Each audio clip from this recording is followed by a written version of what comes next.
अस्सलामुअलैकुम, बोल न्यूज में खुशामदीद। मैं हूं सहर फातिमा और मैं हूं सारिया सैमसन। दुनिया क्रिकेट के सबसे बड़े मुकाबले के लिए स्टेज इज सेट।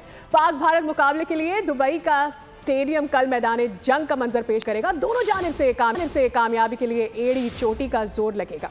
मैच के हवाले से शायकीन खेल का जोश और खरोश भी आसमान को छू रहा है, जबकि मैच पाकिस्तानी वक्त के मुताबिक दोपहर 2 बजे शुरू होगा। दुनिया खेल का सबसे बड़ा मार्का पाक भारत टाकरा, जहां सिर्फ सलाहियत से ही काम नहीं चलता, ऐसा भी लोहे के चाहिए। कारकर्दगी दिखाने का ख्वाब सबका होता है, ताबीर किसी किसी को मिलती है। सलाहियतों की बिजलियां कड़केंगी, कारकर्दगी के बादल गरजेंगे, रन्स बारिश की तरह बरसेंगे। परफॉर्म करने वाला रातों रात हीरो का दर्जा पाएगा, पीठ दिखाने वाला जीरो हो जाएगा। High voltage encounter Pakistan team के लिए डू और डाई मामला। भारत से हारे तो इवेंट से बोरिया बिस्तर गोल हो जाएगा। दिफाई चैंपियन का सफर पहले मरहले में ही खत्म हो जाएगा। शायकीन खेल की यही दुआ। ग्रीन शर्ट्स कारकर्दगी दिखाएं कुछ यूं, भारतीय गुरूर और परचम हो सरनिगूं।